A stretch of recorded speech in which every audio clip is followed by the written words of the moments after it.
In this video, we are going to do an analysis of the first dedicated melee mech implemented into the game.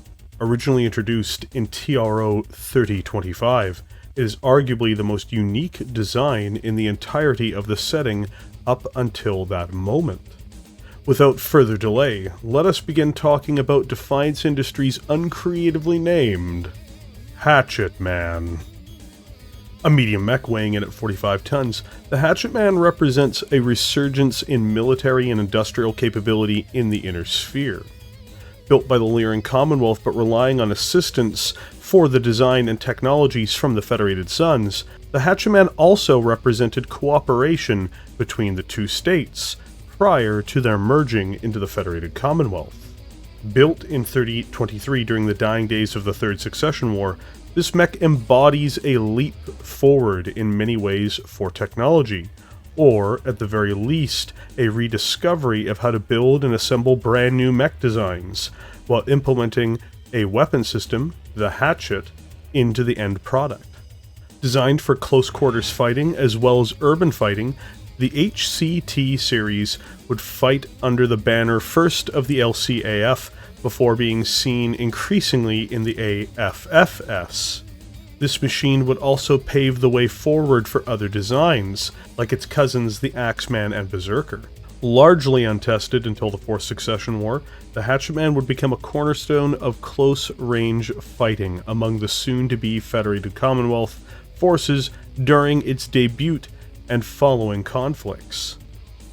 This war machine would face down the clan invasion, and would continue to be produced and fight in battles across the Inner Sphere in every era that follows, and is one of the last lines of defense, fighting to keep the teetering Lyran Commonwealth standing in the face of its enemies. The first production model of the Hatchet Man, and the only one to see service during the Succession Wars, is the HCT-3F. Powered by a GM 180 standard engine, the Hatchet Man moves at 64.8 kilometers per hour, or 6 movement points in the tabletop game.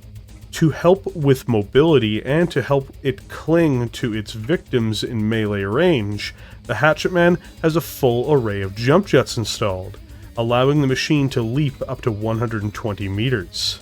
The HCT-3F moves the average speed of the average mech from the era it originates from, but the truth is, one of its setbacks is that it is not fast enough to catch many of its would-be victims with its titular melee weapon.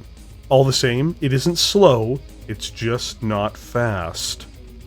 In terms of heat-sinking ability, the HCT-3F comes with a complement of 11 heat sinks, which is mostly adequate given its weapon systems. In terms of offensive capabilities, the Hatchet Man is relatively heavily armed for its weight bracket. For its ranged attack options, it comes with a Defiance Killer autocannon of the AC-10 classification. This gives it medium to close range firepower and real punching capability, especially during the Succession Wars. In addition, the HTC also carries 2 Defiance B3M medium lasers to support the autocannon at closer ranges. The final point is the main weapon on display, which is of course the Hatchet. First of its kind, the melee weapon on the Hatchet Man allows it to attack in melee combat with a significant boost to its damage abilities.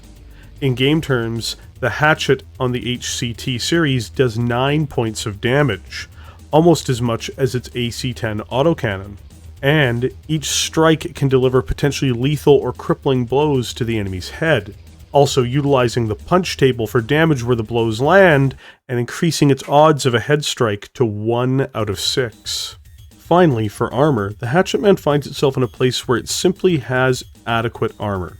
6.5 tons of standard armor is not impressive, but for a 45-ton mech, it's also not inadequate. For its design, however, much like its speed, ideally such mechs would have more armor protection rather than less. The HCT-3F is a bold attempt to bring something new into an era of stagnation.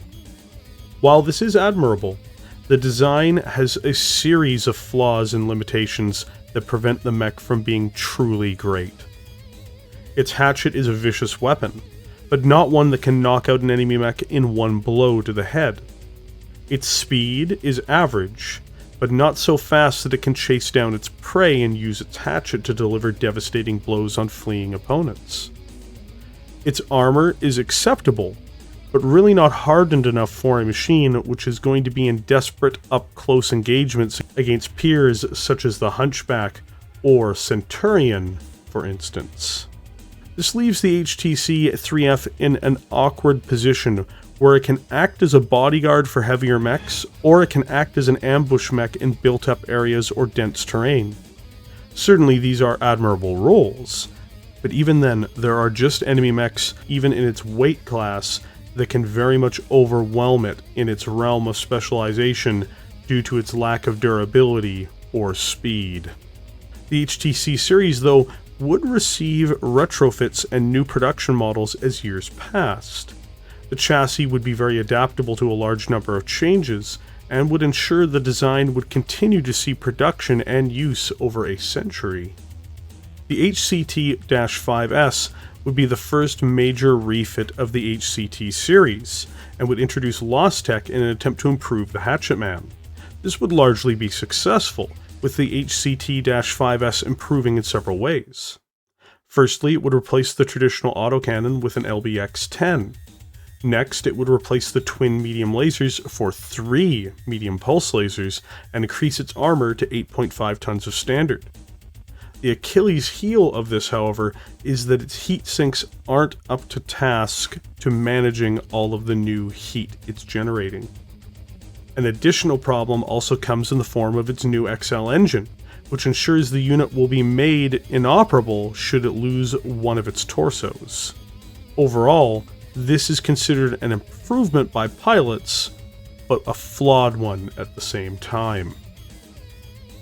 The Federated Suns would improve upon the HCT series themselves with the HCT-6D, in a major refit of the design. It would possess a VOX-225 extra light engine, increasing its speed to 86 km per hour, and its jumping capability was increased to 150 meters. In addition, it would mount a rotary AC-5 autocannon and 3 ER medium lasers. For protection, it would be sheltered by a Guardian ECM suite, as well as 9 full tons of standard armor, and would have the benefit of 10 doubled heat sinks, giving it almost double the sinking capacity of other Hatchetman designs up till this point.